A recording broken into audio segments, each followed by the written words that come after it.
দীঘার জগন্নাথ ধাম তৈরি প্রায় সম্পূর্ণ। এই বছর রথের দিন মানে ৭ই জুলাই কি খুলে দেওয়া হতে পারে দীঘার জগন্নাথ ধাম, যা অদূর ভবিষ্যতে দীঘার আকর্ষণের কেন্দ্রবিন্দু হয়ে উঠবে। তৈরি হচ্ছে রথ, চওড়া হচ্ছে রাস্তা। মন্দিরের চত্বরটাকে এই রকম পাথরের পাঁচিল দিয়ে ঘিরে ফেলা হয়েছে। স্থানীয় মানুষদের অনুমান খুলে দেওয়া হতে পারে দীঘার জগন্নাথ ধাম ২০২৪-এর ৭ই জুলাই, রথযাত্রার দিন। কিন্তু সরকারিভাবে এখনো পর্যন্ত এই ব্যাপারে কোনো ঘোষণা করা হয়নি। মন্দির তৈরির কাজ প্রায় সম্পূর্ণ হলেও ফিনিশিংয়ের কাজ কিন্তু অনেকটাই বাকি। দীঘা এবং দীঘার আকর্ষণের নবতম সংযোজন এই জগন্নাথ ধামের খুঁটিনাটি নিয়ে আজকের ভিডিও। চলুন শুরু করা যাক।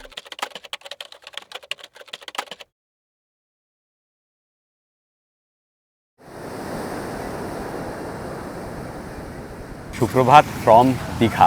আমরা এখন রয়েছি দীঘার বিশ্ব বাংলা গেটের সামনেই। আর আপনাদের সবাইকে স্বাগত জানাচ্ছি আমাদের দীঘা ভ্রমণের গল্পে। আচ্ছা, অনেকেই হয়তো জানতে চাইবেন দীঘা কেন।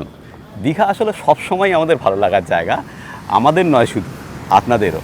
বাঙালির দীপুদার দীঘা অন্যতম, তাই না? হ্যাঁ। আর দীঘা আসতে দুদিনের জন্য সবারই ভালো লাগে, আমাদেরও লাগে। এবং এখন তো অনেক নতুন নতুন সমুদ্র সৈকতের নাম শোনা যায়, কিন্তু একটা সময় পর্যন্ত আমরা কিন্তু আমাদের এখানকার ধারে কাছে সমুদ্র সৈকত বলতে এই দীঘাটাকেই চিনতাম। আর চিনতাম পুরীকে।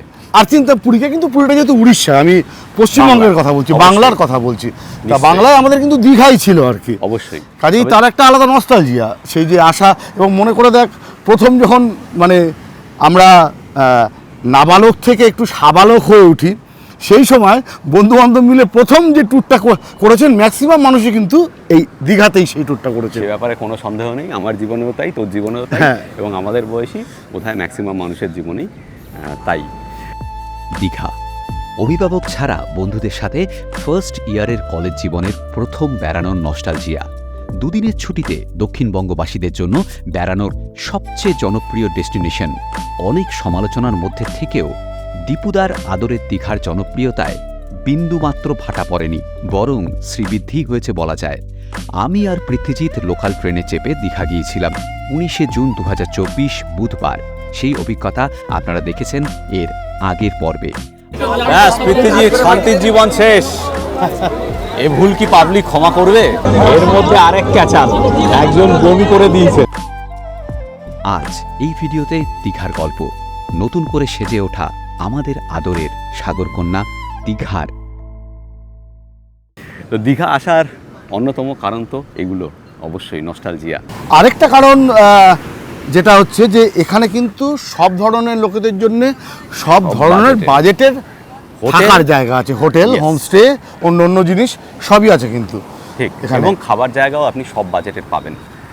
এটা একটা মূল কারণ আমাদের দীঘা আসার। সব বাজেটের হোটেল, সব বাজেটের খাবারের জায়গা।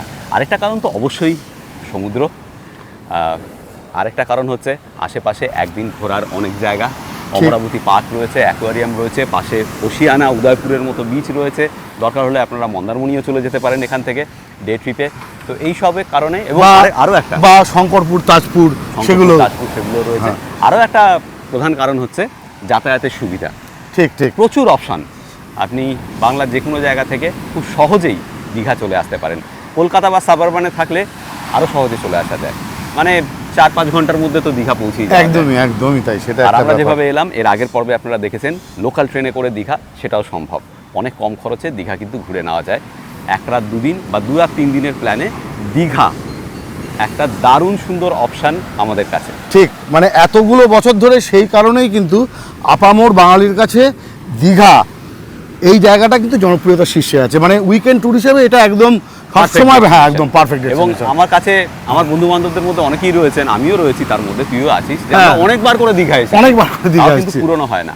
না, একদমই তাই। দীঘা, পুরী আর দার্জিলিং কখনো পুরনো হবে না, পারে না। কিন্তু ওই যে বললাম যে পুরী আর দার্জিলিংটা দুদিনে হয়তো সম্ভব না যাতায়াত করে থেকে যাওয়া। না, পুরী এখন তাও সম্ভব। হ্যাঁ, পুরী হলেও হতে পারে, মানে একদিন। দার্জিলিং এর ক্ষেত্রে একটু বেশি সময় লাগে। দীঘার ক্ষেত্রে ১ রাত ২ দিনের প্ল্যানে আসা যায়, মানে ঠিকই।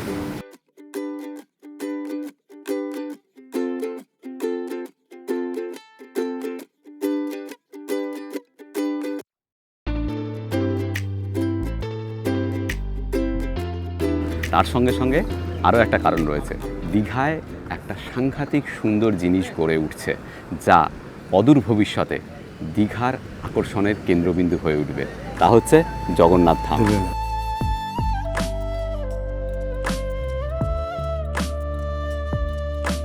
দেখাবো আপনাদের দীঘার জগন্নাথ ধাম এখন কি অবস্থায় হয়েছে, কতটা তাড়াতাড়ি কাজ হচ্ছে, সব কিছু দেখাবো এবং কতটা সুন্দর করে গড়ে উঠছে মন্দির তা আপনারা দেখতে পাবেন। কি বলছিস? Hi guys, বলছি hi guys. হাই গাইস, ওকে। Hi guys. কত বড় সমুদ্র। ব্লগার মানে কি শুধু হাই গাইস? হ্যাঁ, মানে হাই গাইস, হাই শার্টস, এরকম আর কি। শার্টসটা ওরা শোনেনি অবশ্য, হ্যাঁ, গাই গরুটাই বেশি শোনে আর কি, হ্যাঁ, কিন্তু ষাঁড়ও আছে আর কি। পুরনো দীঘার এই বিশ্ব বাংলা গেট, এই যে জায়গাটা, এটা কিন্তু অপূর্ব সুন্দর করে এখন তৈরি করা হয়েছে। সত্যি সত্যি। সন্ধেবেলা এখানে মেলা বসে যায় মানুষের, প্রচুর খাবার দাবার, স্ট্রিট ফুড, সেগুলো তো পাবেনই। সেই সঙ্গে বাচ্চাদের মনোরঞ্জনের জন্য ছোট ছোট গাড়ি রয়েছে, মানে বেশ একটা জমজমাটি ব্যাপার প্রত্যেক সন্ধেবেলা এইখানে, এই পুরনো দীঘার বিশ্ব বাংলা গেটে। দারুণ সুন্দর আলো দিয়ে সাজানো থাকে, দারুণ অপূর্ব লাগে সন্ধেবেলাটা এখানে কাটাতে। এই সময় গরম একটু আছে, তবে হাওয়া দিলে কিন্তু ভালো লাগছে, মানে একটু ঘাম হচ্ছে, কিন্তু অস্বস্তিকর ব্যাপারটা এখনো শুরু হয়নি। এখন বাজে সকাল 11:15।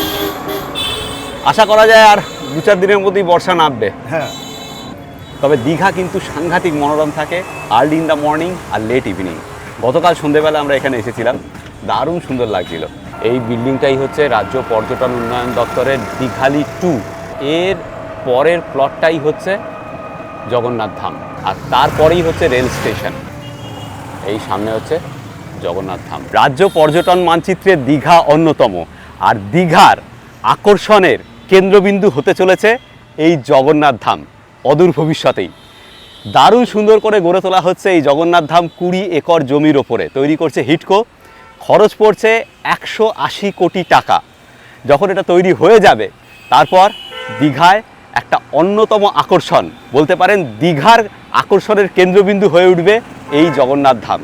আমার পেছনে এই যে গেটটা দেখতে পাচ্ছেন, এটাই মূল গেট মন্দিরে ঢোকার। ভেতরে ঢুকতে দিচ্ছে না, ভেতরে কাজ চলছে, বলছে অ্যাক্সিডেন্ট হয়ে যেতে পারে, সেই জন্য ভেতরে যেতে দিচ্ছে না আমাদের। আমি বাইরে থেকে যতটা সম্ভব দেখাচ্ছি আর ড্রোন শটে দেখাচ্ছি।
কি সুন্দর করে গড়ে তোলা হচ্ছে জগন্নাথ ধাম দীঘা। প্রথমে দুটো গোপুরম রয়েছে, এই যে এটা একটা গোপুরম, এটা একটা গোপুরম, তারপরে নাট মন্দির, তারপরে গর্ভগৃহ। এটা হচ্ছে মন্দিরের উত্তর পূর্ব কোণ। এখানে কাজ চলছে রথ তৈরির। কোনোবার এখানে রথ চলে না, প্রথমবার এবছরই এখানে রথ তৈরি করা হচ্ছে এবং সামনের রাস্তাটা চওড়া করা হচ্ছে। এখনও অবধি আমরা বুঝতে পারছি না যে কবে এই মন্দির উদ্বোধন হবে। আমরা ভেবেছিলাম এবছরই হবে, কিন্তু মন্দিরের যা অবস্থা, যেভাবে কাজ চলছে, তাতে মনে হয় না এবছর হওয়া সম্ভব। আবার এদিকে দেখুন, রথ তৈরির কাজ চলছে প্রথমবারের জন্য। রথ তৈরি সম্পূর্ণ হয়ে যাবে 7ই জুলাই রথ, আমরা জানি। তো 7ই জুলাই কি মন্দিরও উদ্বোধন হবে, নাকি প্রথমবারের জন্য শুধুই রথ চলবে, এই প্রশ্নের উত্তর কিন্তু আমাদেরও জানা নেই। অপেক্ষা করতে হবে আমাদেরকে 7 জুলাই অবধি। হতে পারে মন্দির উদ্বোধনও হয়ে গেল মিনিমাম কাজ করে, তারপর কাজ চললো, আবার রথও চললো। রথ তো চলবে, এই ব্যাপারে কোনো সন্দেহই নেই। দেখা যাক। মন্দিরের চত্বরটাকে এই রকম পাথরের পাঁচিল দিয়ে ঘিরে ফেলা হয়েছে চারিদিকে। এখন আমরা যাচ্ছি হচ্ছে মন্দিরের উত্তর দিকের রাস্তা দিয়ে। এইদিকে যে গ্রামটা, যে জায়গায় এই মন্দির তৈরি হচ্ছে, তার নাম হচ্ছে ভোগী ব্রহ্মপুর।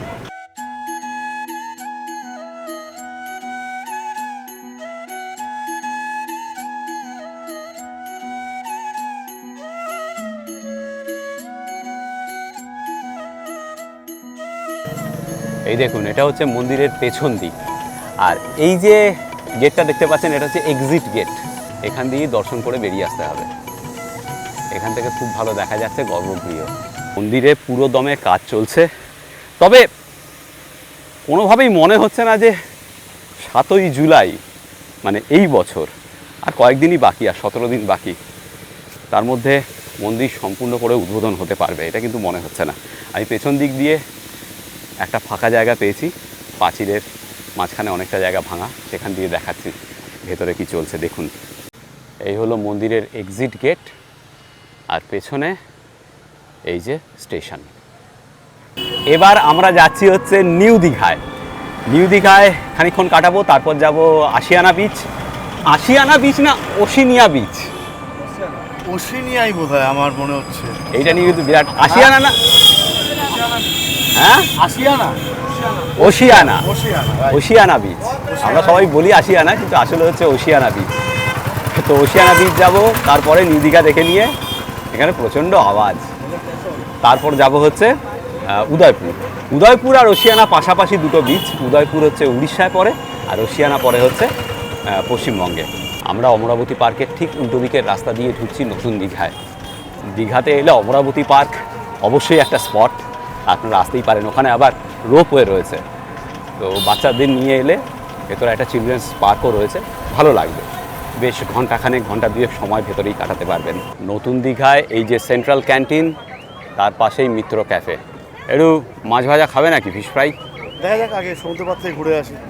লকডাউনের সময় আমাদের দীঘা ভ্রমণের ভিডিওটা দেখেছেন কি? তখন আমাদের চ্যানেলের সাবস্ক্রাইবার্স ছিলেন 5000। সেই সময় আমরা দীঘা এসেছিলাম। তখন বোধহয় আমরাই প্রথম দীঘা এসেছিলাম, লকডাউনে যখন ছাড় দেওয়া হয়েছিল 2020 সালের অগস্ট মাসে বোধহয়। হ্যালো, হ্যাঁ শিবাজি, বলো কেমন আছো? Thank you. দীঘা এনজয় করছো? ওকে, খুব ভালো, ভালো থাকবে, টাটা।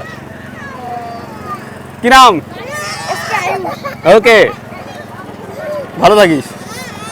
যারা সেই ভিডিওটা, দীঘার ভিডিওটা দেখেননি, তারা প্লিজ একবার দেখে নেবেন। তখন লকডাউনের সময়, ওই 2020 সালের আগস্ট সেপ্টেম্বর, ওইরকম সময় কীরকম সিচুয়েশান ছিল এখানে, খুব ভালো করে তখন আমরা দেখিয়েছিলাম সেই সিচুয়েশানটা। এবং আমরাই বোধহয় সেই লকডাউনের সময় প্রথম ইউটিউবার যারা দীঘা ভিজিট করেছিলাম। দেখে নিন সেই ভিডিওটা, আমি ডেসক্রিপশন বক্সে আর ওপরে আই বাটনের লিঙ্ক দিয়ে দেবো। আর এখন যা সিচুয়েশান আমি সামনে দেখতে পাচ্ছি, কতটা পার্থক্য হতে পারে আপনারা ওই ভিডিওটা দেখার পর এই সিনটা দেখলে বুঝতে পারবেন। মানুষের মেলা, ওরে বাবা,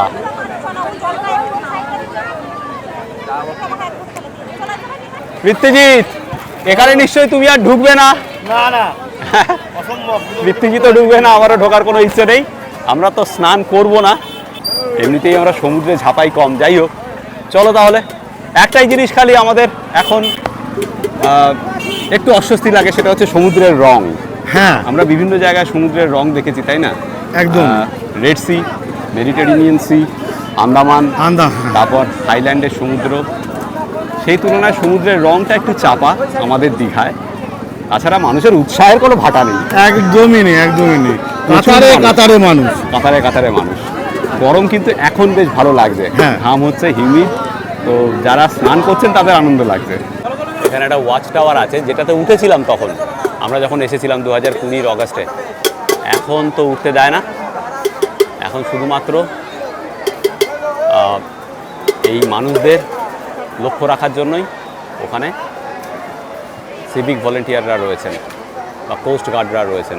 মিত্র ক্যাফেতে একটু ফিশ ফ্রাই দেখবে নাকি? তো একটা ফিশ ফ্রাই হাফ হাফ, তারপরে একটা ডাব। বাহ, ভালো আইডিয়া। চলো। এইখানে আর যাওয়া যাচ্ছে না। হ্যাঁ, মিত্র ক্যাফের ভেতরে বন্ধ, এখনও খোলেনি, খুলবে 12টার পরে। এখন বাজে 11:30। সব পুজো আচ্চা চলছে ভেতরে। তো আমরা দাঁড়াবো না, আমরা এখন ওশিয়ানা চলে যাব। ওশিয়ানা আর উদয়পুর দেখে হোটেলে ফিরবো। প্রচণ্ড গরম পড়ছে এখন বাইরে, হিউমিড, দরদর করে ঘামছি। এবার প্রথমে কি ওশিয়ানা? আচ্ছা, এখানে এই যে নিউ দীঘা থেকে ওশিয়ানা যাওয়ার পথে ডান দিকে প্রচুর হোটেল রয়েছে, আর বাদিকে হচ্ছে ঢেউসাগর। ঢেউসাগর এখন বন্ধ, বিকেলবেলা খুলবে। এই বাদিকে ওশিয়ানার রাস্তা, ওশিয়ানা গেস্ট হাউস কমপ্লেক্স। এখানে বোধহয় ছিলাম আমি একবার। এখানে কয়েকটা দোকান রয়েছে, ডাব রয়েছে, কোল্ড ড্রিঙ্কস পাবেন, চা কফি এগুলো পাওয়া যাবে। আর এই রাস্তা চলে গেছে ওশিয়ানা বিচে। এই গেস্ট হাউসটা আমি বছর দেড়েক আগে যখন এসেছিলাম তখনও দেখছিলাম বন্ধ, এখনও বন্ধ। এ তো পুরো স্বর্গের সিঁড়ি রে ভাই। ঠিক। হ্যাঁ, ভর দুপুরে সিঁড়ি বেয়ে উঠতে হচ্ছে না? হ্যাঁ, কি করা যাবে ভাই, ভিডিওর স্বার্থে এইসব ছোটোখাটো ব্যাপার তো চলতেই থাকবে। একদম সেই বিজ্ঞাপনের কথাটার মতো, জীবনের ছোটোখাটো ওঠা পড়া যেন গায়ে না লাগে।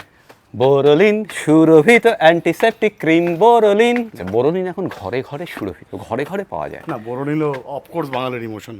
একদম, এ নিয়ে কোনো কথা হবে না। ছোটোবেলায় বোরোলিনের সংসার আমাদের ইমোশন, নস্টালজিয়া।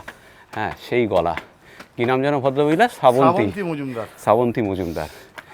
প্রত্যেক শনিবার স্কুল থেকে বোধহয় 1:20 ছুটি হতো, দৌড়াতে দৌড়াতে আসতাম। হ্যাঁ, শ্রাবন্তী মজুমদারের বোরোলিনের সংসার।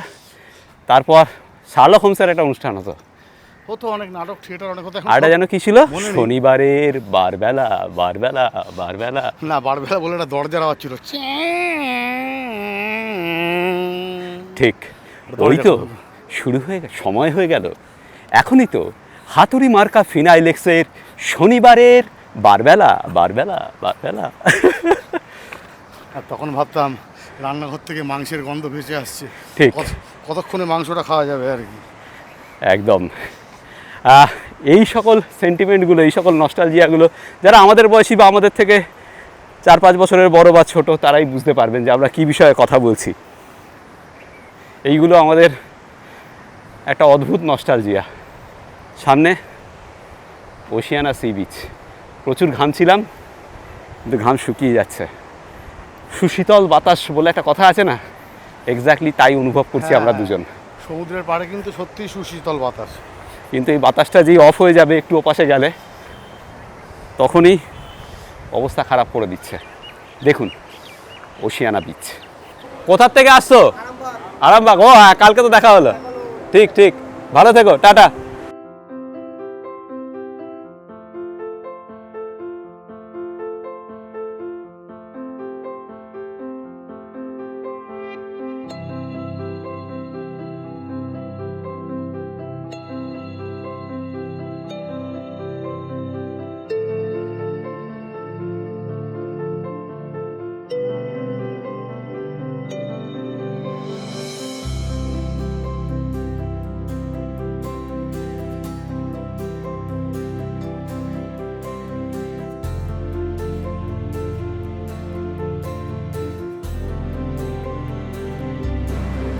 ওইখানে যেখানে প্রচুর লোক সমাগম, ওই জায়গাটা হচ্ছে উদয়পুর বিচ।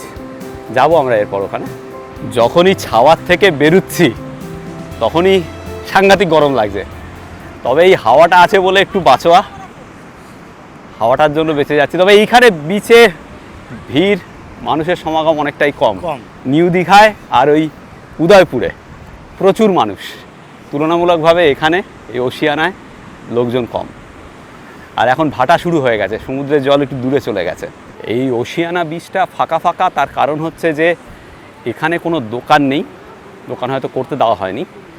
আর উদয়পুর বিচ ভর্তি, তার কারণ ওখানে প্রচুর শ্যাক্স রয়েছে, ঝুপড়ি রয়েছে। এবার যাবো উদয়পুর বিচে। টাটা ভাই, দেখা হবে আবার। ওশিয়ানা বিচে ঢুকতে গিয়েই ডান দিক বাদিকে দেখতে পাবেন সুন্দর ঝাউবন। ঝাউবন ডেপ্লিটেড, প্রত্যেক বছর ঝাউবনের ঘনত্ব আরও কমে যাচ্ছে। কত করে ঠান্ডা জল? 20 টাকা। বাহ, এটা তো বিসলারি, বিসলারি তো নয়। দেখুন কাণ্ড, ডুপ্লিকেট ব্যবস্থা দেখেছেন? একদমই বিসলারির মতো কালার ফন্ট সব কিছু ইউজ করছে, স্পেলিংটা খালি আলাদা। ব্লিসেরি দেখলে আপনার হঠাৎ করে মনে হবে বিসলারি। আমি জানি না বিসলারি কর্তৃপক্ষ কেন কোনো স্টেপ নেন না। আপনারা কেস তো করতে পারেন, আমাদের তো কিছু করার নেই।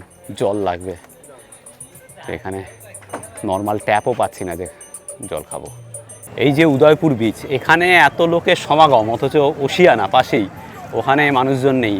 তার মূল কারণ যেটা আমরা আমাদের টোটোওয়ালাকে জিজ্ঞেস করে জানতে পারলাম, সেটা হচ্ছে যে এখানে মদ্যপান অবারিত।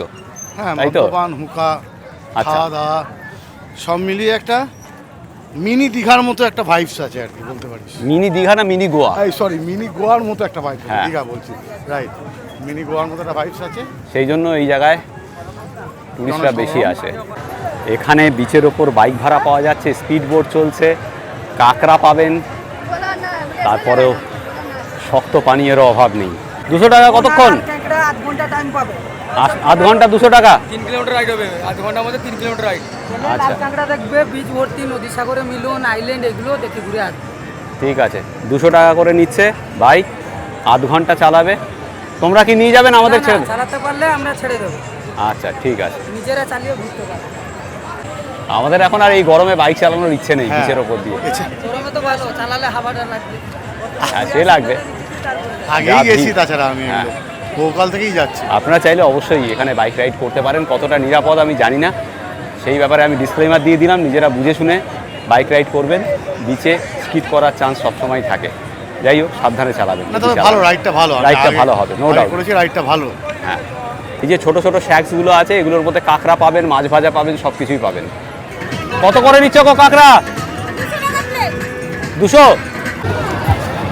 মাছ কাঁকড়া যেভাবে পরিষ্কার করছে আর রান্না করছে, তা কিন্তু চূড়ান্ত অস্বাস্থ্যকর।